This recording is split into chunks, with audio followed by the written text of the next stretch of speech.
Okay, so the summation symbol is the Greek letter sigma. It is an S. It looks like an E. It really is an S, Greek letter. And it stands for find all the terms and add them up. So we're going to find the terms and add them. There's a few things about the summation symbol. So the summation symbol, the E shape, the sigma, that actually means sum. But then there's some other things here, like the bottom number, there's going to be a variable equals, and there will be a number. That number is which term we're going to start at.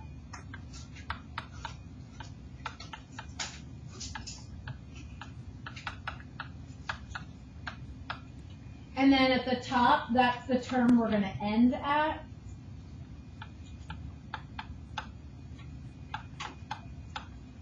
So we've got our first term and we've got our last term.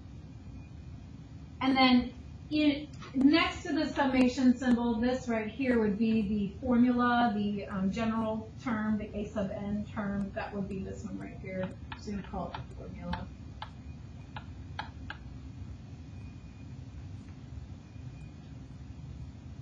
I is the index of summation.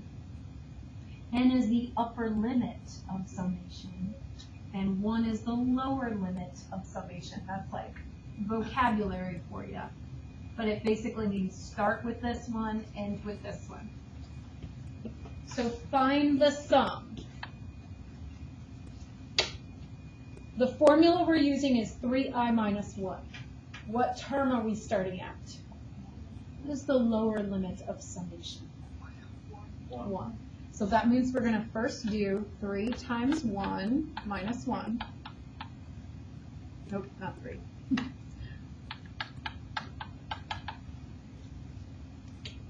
And what is the upper limit of summation? What's the last term I'm going to get?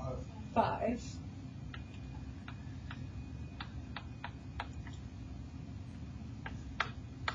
But we also have to do all the ones in between. So.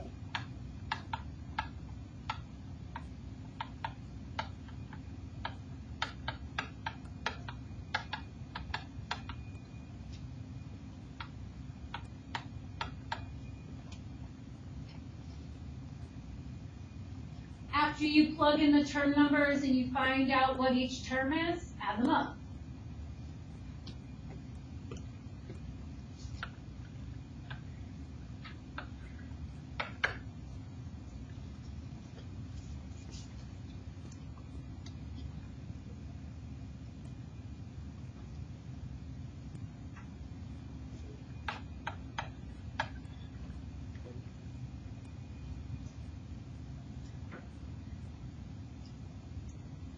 All right, next example says, summation, lower limit is 1, upper limit is 6, the formula is 3. So what's my first term? 3. What's my second term? 3. What's my third term? How many terms am I doing? 6. Okay. Add them up, what do we get?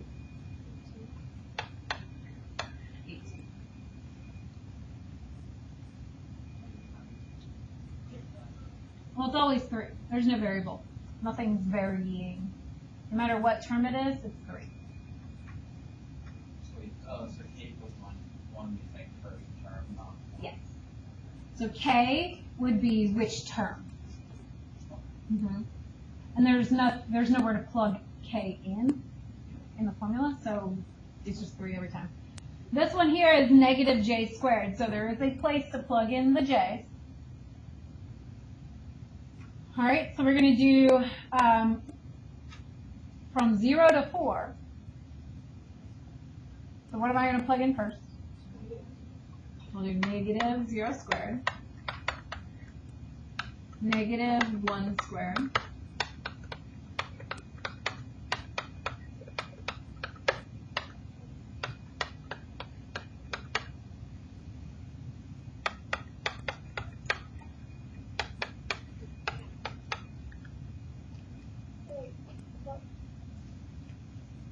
Did I do something wrong? Why did you put like 5? Because it goes from 0 to 4. The negatives. Because there's a negative right here. Doesn't that go with the term, there's a parentheses? It goes out. It goes out, okay, I didn't have to draw the parentheses. I could have just written negative 4 squared, still gonna equal negative 16. Doesn't it go with the term though? I don't understand what you mean. What? It's negative 4 times negative 4 because there's no parentheses. It's not negative 4 times negative 4, because I'm plugging in 4. And the squared is only on the j because there's no parentheses. So you think order of operations, it says you square j first, then you change it to be negative. Because there's no parentheses. So it would have to have parentheses. If it had parentheses, then it would be positive 16. But it would be inside parentheses. That's right. What would be inside? The negative term. The negative term.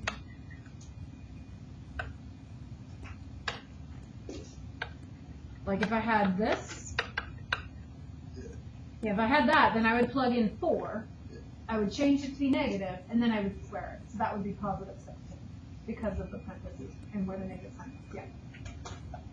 All right. Did I get this? Yeah, negative 30. Did you guys get negative 30? So this is not hard. Just have to plug in the same stuff we did a couple days ago. You just have to add them up. We can do this on the calculator, but I'm going to tell you in your homework, if it doesn't say use the calculator, then you should be doing it by hand. Then when it says use the calculator, then go and use your calculator. Depending on the model that you have and the software that you have downloaded, there's 2 different ways you could do it. So the first thing is take out your calculator and see if you have the easier way. The easier way, if you go math, actually you can type in math and then 0. If you try that, math 0, you probably have the updated software. If you do not have the updated software, you need to do it the other way. And I changed my equation on yours, so I'm going to fix that real fast.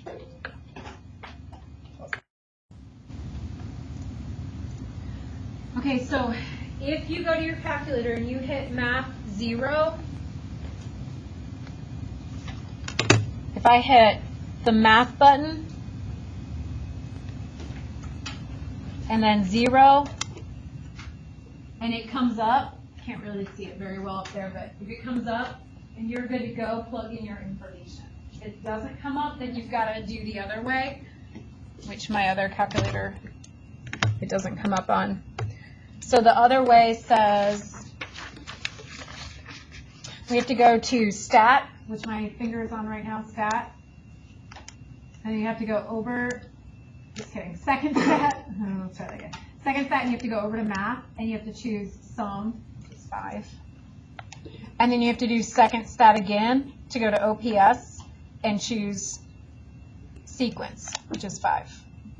And then it tells you what to type in the notes.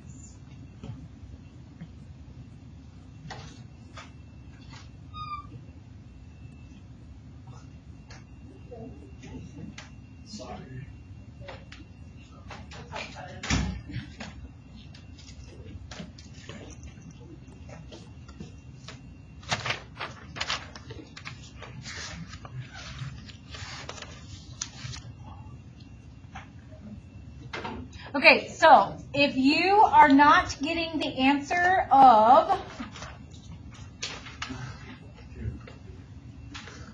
you're not getting 153 divided by 2, you need to ask for help. What do I plug in the notes? Like it says to do like x factorial, plug in the 1, plug in the 5. Oh, how do we find the factorial? That's why I wanted to do this question. I want to make sure everybody knew how to find factorial. If you don't know how to find factorial, you go to math, which my finger is on right now. You go to math, and you go over to probability, and there's factorial right there.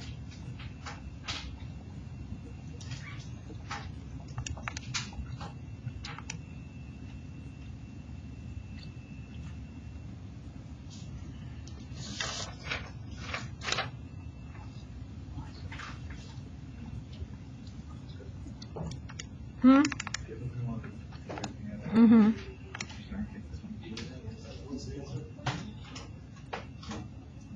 Is that the one I just gave you? Yeah.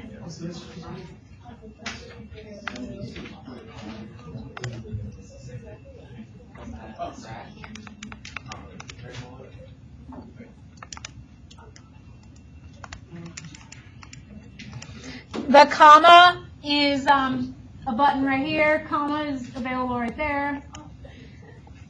You need help finding the comma?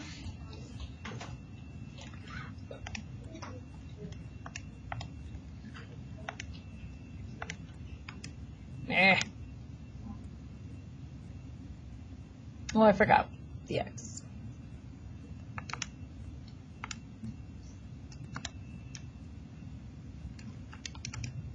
All right, so if you have the older calculator, I just typed in what I would have typed in with the older calculator if you're having trouble. If you have the newer ones, it's a little bit easier to type it in.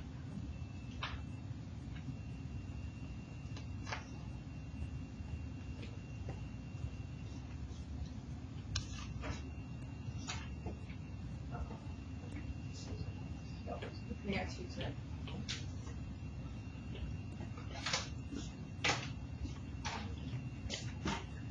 All right, so just remember, if it says to do it with your calculator, that's when you use your calculator. Otherwise, you should have a workshop where you did it by hand. All right, next is use, I changed this equation too. Use sigma notation to write the sum.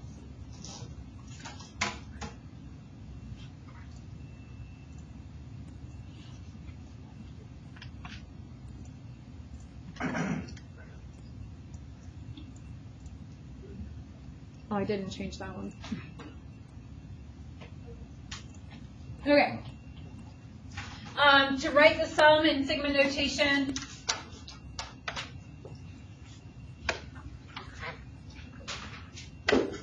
you're going to start out with the symbol. At the bottom, you can pick whatever variable you want. And then we have to figure out if we are going from the first term or if we're starting at a different term. If you look into this pattern, can you see something that's varying? Can you see something that's changing in the pattern? You see this number is changing? What do you think that number represents? That's the term number. It would be like your X or your N or whatever you wanted it, whatever variable you chose it to be. So this is going to be 3 over 1 plus my X. And what am I starting at? I'm starting at 1 and I'm ending at 10. So that's how you'd write the summation, sigma notation to write the sum. So for this one here, what do we notice? I'll say N this time, change it up. Do we see a pattern at all? The bottom and the every other negative. So the bottom we are doing powers of 2. So where this is 1, and then this is 2, and then this is 3, and this is 4 for term numbers. This is 2 to the first, this is 2 to the second, this is 2 to the third, this is 2 to the 0. So what am I doing to the term number to make it into 1, or to make it into 2, or to make it into 3? What am I doing? I'm doing 2 to the n minus 1. So that's my denominator.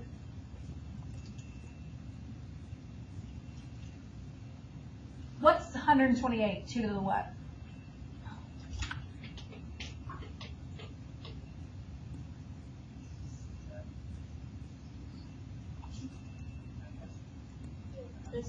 Seven. You're right. So what am I going to? I'm going from 1 to what? I'm going to 8. Because remember, this number, the term number is 1 bigger than the actual power. So we're going from 1 to 8. And then, how am I getting the negatives? -1. Does it work to do -1 to the n? So if it's the first term, is the first term negative?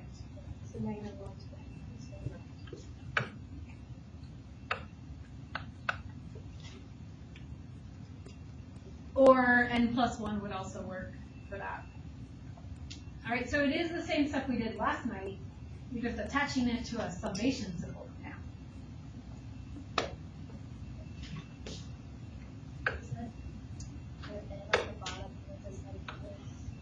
Oh, I forgot to write the one.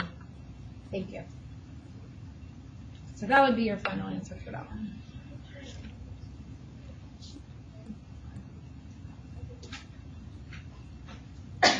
What's the next one? The partial sum.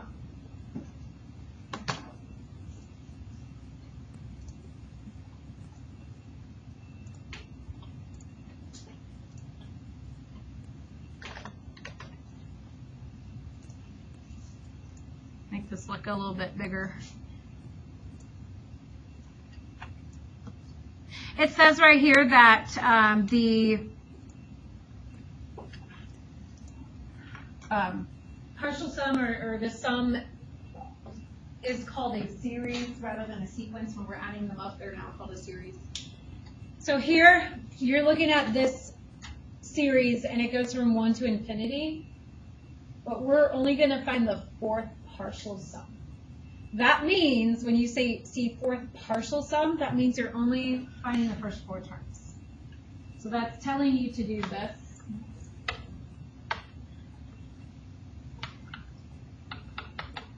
Telling you to go from 1 to 4.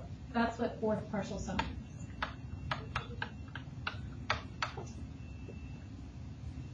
Not 4.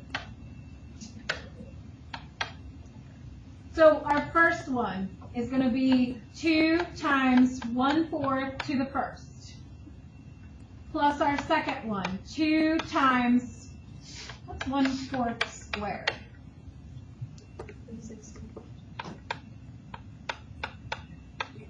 Plus 2 times, what's 1/4 to the third?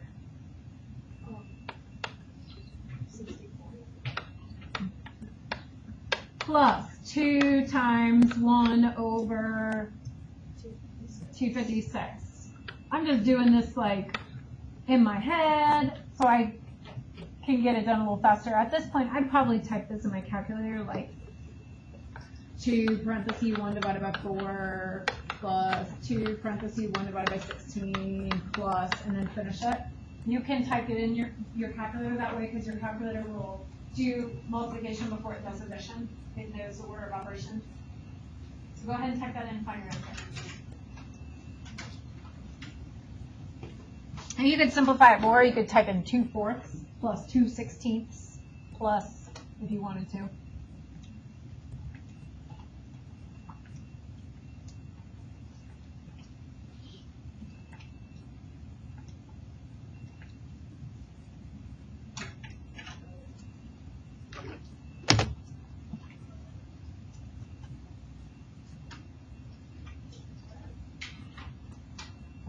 Hit a math under enter and change it into a fraction. That's right.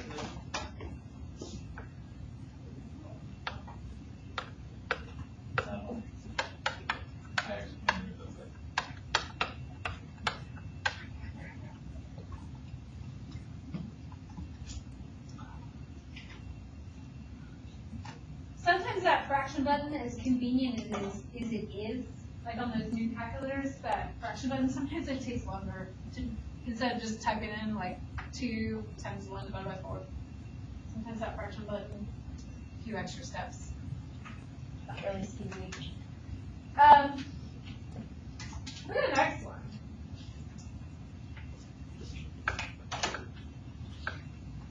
Find the sum of the infinite series. What's infinite mean? So we can find the sum of something that goes on forever.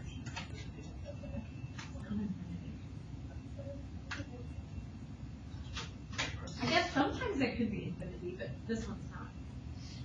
So what are we doing for each term? Let's think this through. What's the first term going to be?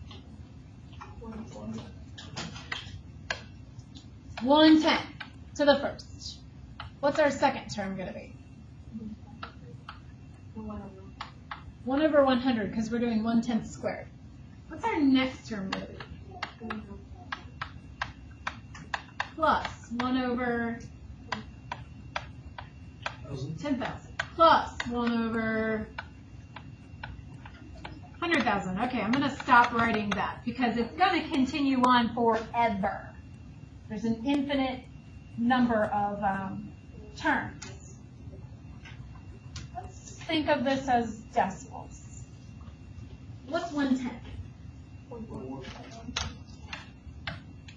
What's 1/100?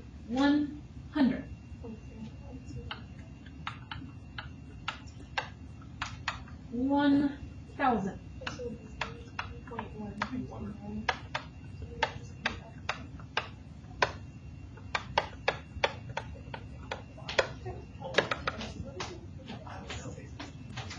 So what happens if I add all these up?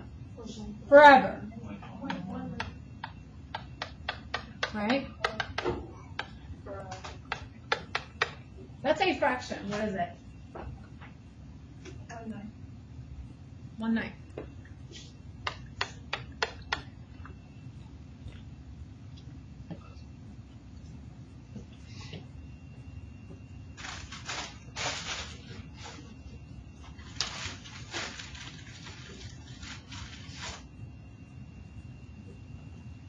How do you get 1/9 from that? How do you get 1/9? You know how to get? Yeah, so there's a trick. If you know this trick, it's really helpful. If you have a number repeating, just that number repeating, you can put it over 9. So what's 0.3 repeating? And did you already know 0.3 repeating is 1/3, I hope? And like 0.6 repeating, we should already know the answer to that. But that's 6/9. So what if you have like 0.171717? 17 over 99. So if you took 17 divided by 99, you got your calculator out. 17 divided by 99. See, it's 0.171717. So you just add a 9 for each. Place. So if I add like 0.123, check it. Prove me wrong. No, it doesn't work if it's like 0.6111111. It doesn't work if there's an extra number in there. That trick doesn't work then. There is other ways of getting that. It's not pretty, but there are other ways of finding that. But I think basically you should know that if the number of pieces is over 9. It's a good thing to know. All right, you're doing okay. You probably have enough ones in there. Your calculator will do it, too. If you put enough ones in there. All right. The other thing that we're doing today is we're doing just a sum of part of 9-2. 9-2 is arithmetic sequences. And you did this last year in Algebra 2. So this formula, where's the formula? It's not on this page. It's just a little bit lower. There is a formula for an arithmetic sequence. An arithmetic sequence is the kind that has the same difference between each term. So if you look at this first one, 6 to 9, 9 to 12, 12 to 15, what am I doing for each term? I'm adding 3. If you're adding or subtracting the same thing, then it's arithmetic.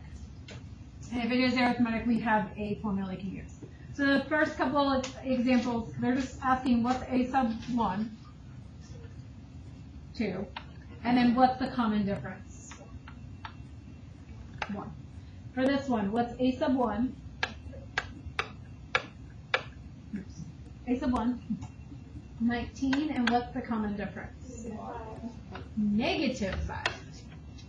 It's going down by 5. So the difference for the first example. What? Like, for the first example, the common difference. 1, 2 to 3, 3 to 4. Yeah.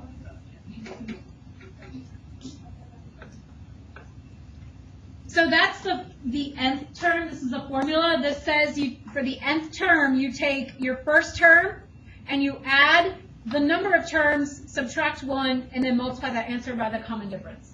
That's how you can find the nth term. So to find the 21st term, to find a sub 21, we're going to take our first term, which is what? 4, plus how many terms? 21, says in the directions, minus 1. And then what is our common difference for this one? 5. Yeah, so you're going to do 4 plus 20 times 5. 104. So instead of finding all first 20 terms, we can just jump to the 21st term using this formula. This only works if it's arithmetic, if you're adding or subtracting the same number each time. But those other kinds that we had in homework last night, it doesn't work. So what's our common difference for this one? 7. What term has a value of 702? So I know that the last term is going to be 702. I just don't know which term that is. So I'm going to say 702 is equal to, what is my first term? 2 plus parenthesis. Do I know how many terms there are? N, or x, whatever you want to call it, minus 1, parenthesis, my common difference, 7. And then we just have a very easy equation to solve. So we're going to distribute that 7.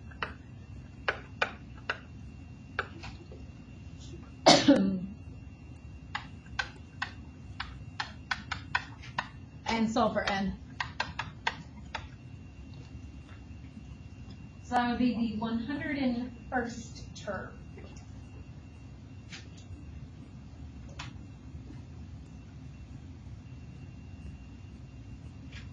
Okay, how about the next one?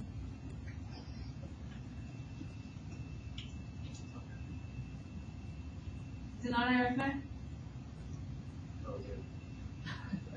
Say, is there a typo? I thought it would.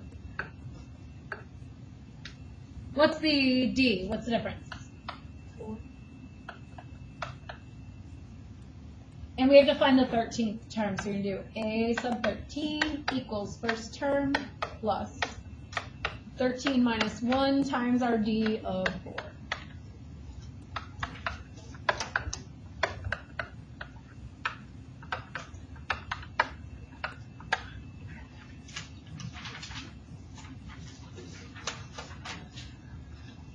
Two more examples today. That's it. Is this one arithmetic? Yes. What's the difference? 4. Okay. Which term has a value of 286? We're going to start with 286 equals first term plus, I don't know how many terms, minus 1 times 4. Solve it.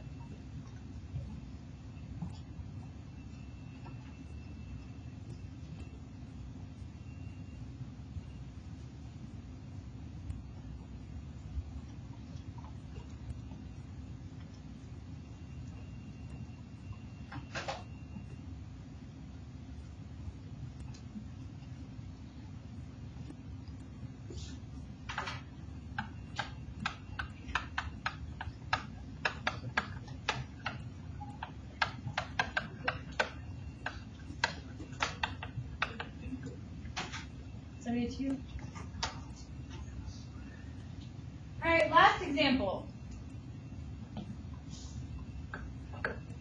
Last example that you're being told that the 7th term, A sub 7, the 7th term is 79 and the 13th term is 151. We have to find the first term and the common difference. So you can use this formula to do it. Let's start with the common difference. Do you kind of think about these as ordered pairs?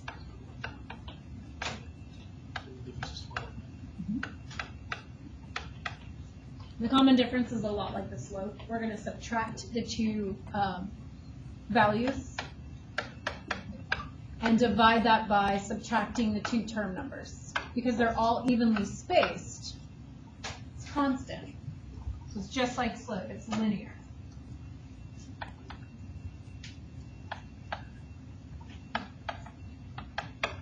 So our D, our difference, is 12. So that means each term is going up by 12. Now we need to find the first term. So we're going to use that formula that has a sub 1 in it.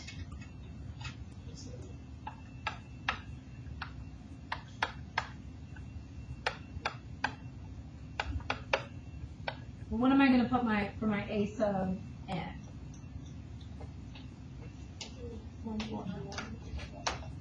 So you have a choice. You can either use this combination or you can use this combination. It doesn't matter which one you use, but you have to just pick one of them. So I'm going to use a sub 7. I'm going to use 79. And if I use 79, then I need to put 7 for the number of terms. If I use 151, then I need to put 13 for the number of terms. I use the smaller number. And then I'm going to solve for my a sub 1. Let's see, this is 72. So a sub 1 is 7. All right. Good job today. Our assignment is on the pink sheet. It's about to be on this board in a moment when people are done copying that down. We can stretch out our legs. You look like you really need to stand up. Stretch out a little bit. Stretch out our legs a little bit, like stand up. High five a friend, etc. We can.